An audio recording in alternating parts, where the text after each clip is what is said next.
Hello दोस्तों, I am Vijay Kumar and student of Shri Krishna medical college. दोस्तों, आज के इस क्लास में हम लोग एक नया चैप्टर स्टार्ट करेंगे। चैप्टर का नाम है anatomy of flowering plants. Chapter ये एनसीईआरटी का 6 है, क्लास 11th का।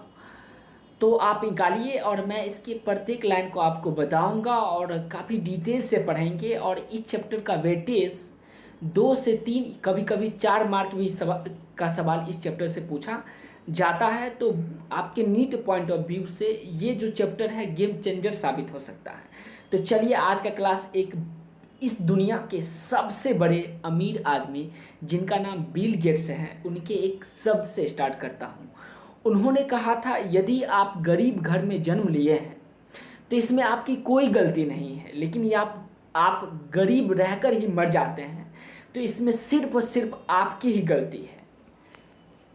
उनके कहने का सीधा अर्थ ये है कि आप गरीब से गरीब फैमिली में क्यों ना जन्म लिए हो, यदि आप मेहनत करोगे, जी तोड़ मेहनत करोगे, आपका जो लक्ष्य है उस लक्ष्य पे मेहनत करोगे तो निश्चित रूप से आपका वो लक्ष्य पूरा होगा। और जब आपका वो सपना पूरा होगा तो आप गरीब बन के नहीं मरोगे। तो चलिए, इसी के साथ आज का क्लास स्टार्ट करते हैं। तो चलिए दोस्त, क्लास को कंटिन्यू करते हैं। टॉपिक का मैं नाम आपको बता ही चुका था। टॉपिक का नाम है एनाटॉमी ऑफ फ्लोविंग प्लांट्स, अर्थात जितने भी फ्लोविंग प्लांट्स हैं उसके एनाटॉमी के बारे में काफ़ी डिटेल से स्टडी करेंगे। इससे पहले का चैप्टर है मॉर्फोलॉजी ऑफ फ्लोविंग प्लांट्स, मतलब फ्लोविंग प्लांट्स के ऊपरी स्ट्रक्चर, बाहरी स्ट्रक्चर के बारे में पढ़े थे। और इस चैप्टर में हम लोग काफ़ी डिटेल से फ्लोविंग प्लांट्स, जितने भी फ्लोविंग प्लांट्स हैं उसके इंटरनल स्ट्रक्चर के बारे में काफ़ी डिटेल से स्टडी करेंगे। उसका डिफिनेशन यहाँ पे दिया गया है, study of internal structure of plant is called anatomy. यदि कोई आपसे सवाल पूछे कि एनाटॉमी क्या होता है तो बताइएगा, जितने भी फ्लोविंग प्लांट्स हैं अर्थात जो फॉलोवर्स देती है उसके इंटरनल स्ट्रक्चर के बारे में काफ़ी डिटेल से स्टडी करना क्या कहलाती है दोस्त? तो एनाटॉमी कहलाती है। चलिए, एनसीईआरटी के प्रत्येक लाइन को खुद काफ़ी डिटेल से देखते हैं। You can very easily see structure similar and variations in the external morphology of large living organism. आप काफ़ी आसानी से देख सकते हैं किसके स्ट्रक्चर एंड वेरिएशंस, किसके स्ट्रक्चर वेरिएशन? तो external morphology of large living organism, जितने भी लार्ज लिविंग ऑर्गेनिज्म हैं सभी के आप एक्सटर्नल मॉर्फोलॉजिकल जो कैरेक्टर होता है उसका स्ट्रक्चर और उसकी वेरिएशन को आप आसानी से देख सकते हैं। लेकिन क्या इंटरनल, आप खुद ही बताओ, यदि कोई चीज़ आपके सामने रहेगा तो उसके बाहरी आकृति को तो आप देख सकते हो। मान लीजिए कोई लड़की आ गई, क्यूट सी लड़की है या काफ़ी हैंडसम सा लड़का है, और अगर आपके सामने आ गया तो के एक्सटर्नल जो जितने भी प्रॉपर्टीज़ है वो देखने में कैसा है, लंबा है, तगड़ा है, मोटा है, दुबला है, पतला है, छोटा है, कैसा वो आप देख सकते हैं। लेकिन उसके इंटरनल स्ट्रक्चर को आसानी से जान सकते हैं? नहीं जान सकते हैं। ठीक वैसे ही प्लांट के भी एक्सटर्नल स्ट्रक्चर को देख करके हम उसके बारे में कुछ कुछ बातें समझ सकते हैं, लेकिन इंटरनल स्ट्रक्चर को इतना आसानी से नहीं समझ सकते हैं। अब देखिए, आगे बढ़िए, आगे देखते हैं। लिखा हुआ है, बोथ प्लांट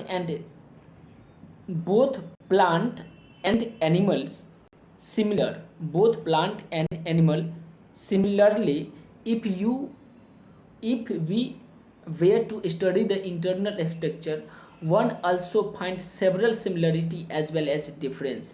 यदि हम लोग प्लांट के और एनिमल के इंटरनल स्ट्रक्चर को देखेंगे, कौन स्ट्रक्चर को देखेंगे दोस्त?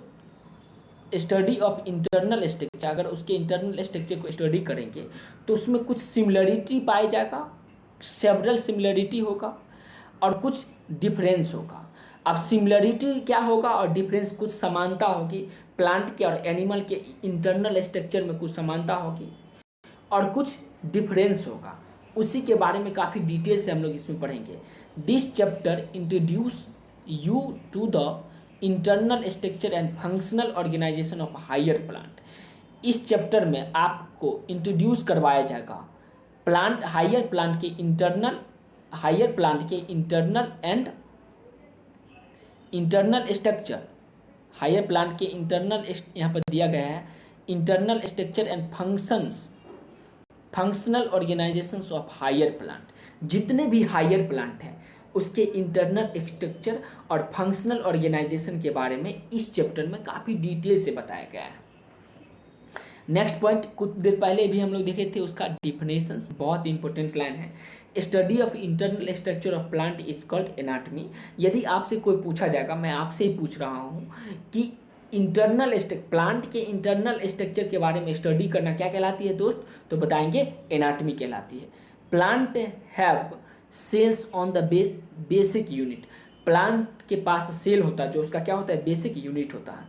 Cell are organise into tissue and in turn the tissue are organise into organs. देखिए प्लांट में और एनिमल में भी तो सेम ही होता है। सेल के मिलने से क्या बनता है दोस्त, तो सेल के मिलने से टिश्यू बनता है, टिश्यू के मिलने से ऑर्गन बनता है, ऑर्गन के मिलने से ऑर्गन सिस्टम बनता है, और ऑर्गन सिस्टम जब आपस में क्या करती है, मिलती है, तो पूरे बॉडी का निर्माण होता है।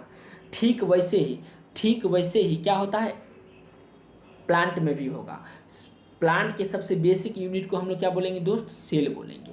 जब सेल आपस में ऑर्गेनाइज करेगी तो किसका निर्माण करेगा, organisation into the tissue and tissue turn into the किस में, तो ऑर्गन में चेंज हो जाती है। ठीक ऐसे फेनोमेना एनिमल में भी होता है। Different organs in the plant show different in their internal structure. मैं प्लांट के बारे में बता रहा हूँ, तो विजुअलाइज कीजिए कि कोई प्लांट आपके सामने है। प्लांट के डिफरेंट पार्ट्स जो होता है, डिफरेंट उसका इंटरनल स्ट्रक्चर होता है। ये बात देखिए, different organs in plant show difference in their internal structure.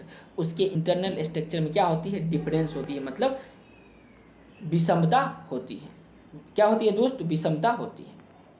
Next point, within angiosperm the monocot and dicot are also seen in to be anatomically different. जितने भी एंजियोस्पर्म हैं उसके मोनोकोट, क्या दोस्त, मोनोकोट एंड डाइकोट, उसके monocot and dicot are also seen in anatomically difference. उसके monocot और dicot में एनाटोमिकली क्या पाया जाता है, तो डिफरेंस पाई जाती है। ये सब जो अभी हम लोग पार्ट पढ़ रहे थे वो सब इंट्रोडक्शन पार्ट था। इस चैप्टर का इंट्रोडक्शन पार्ट, इसमें सिर्फ ये बताया गया है कि किसी भी चीज़ के एक्सटर्नल स्ट्रक्चर को हम लोग आसानी से पता कर सकते हैं, लेकिन इंटरनल स्ट्रक्चर को इतनी आसानी से पता नहीं की जा सकती है, चाहे वो प्लांट हो या एनिमल हो। फ्लावरिंग प्लांट्स के इंटरनल स्ट्रक्चर के बारे में स्टडी करना क्या कहलाती है, एनाटमी कहलाती है। इसमें भी सेल के मिलने से क्या बनता है, टिश्यू बनता है, टिश्यू के मिलने से ऑर्गन बनता है, ऑर्गन के मिलने से ऑर्गन सिस्टम बनती है, और ऑर्गन सिस्टम के मिलने से पूरे ऑर्गेनिज्म का निर्माण होता है। अगला लाइन, इसका समरी हम बता रहा हूँ आपको। डिफरेंट इंटरनल स्ट्रक्चर होता है, डिफरेंट पार्ट के डिफरेंट इंटरनल स्ट्रक्चर होता है। एंजियोस्पर्म में मोनोकॉट एंड डाइकॉट का भी एनाटॉमिकली डिफरेंस पाया जाता है। अब हम लोग नेक्स्ट पॉइंट देखते हैं। चलिए दोस्त नेक्स्ट पॉइंट देखते हैं। Within angiosperm the monocot and dicots are also seen to be an anatomically difference. ये बातें हम लोग देख लिए थे। Internal structure also show adaptation to diverse environment मतलब अलग अलग विपरीत प्रकार के इन्वायरमेंट के अनुसार वो क्या हो जाती है, अडेप्ट कर जाती है। जैसे ह्यूमन में भी अडेप्टेशन का पावर होता है।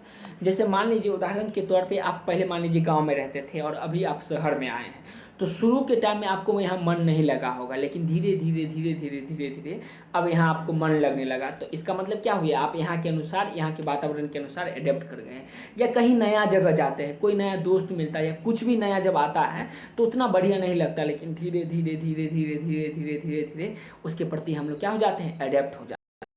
सारे बच्चे बिहार बोर्ड के जो गरीब फैमिली से होते हैं वो हिंदी मीडियम का होता है। जब हिंदी मीडियम का है तो आपको इंग्लिश पढ़ने में प्रॉब्लम होता होगा, लेकिन जब वही प्रॉब्लम लगातार आप झेलते जाइएगा तो उसके प्रति आप क्या हो जाइएगा, एडेप्ट हो जाइएगा और इंग्लिश जो होगा आपके लिए आसान लैंग्वेज हो जाएगा।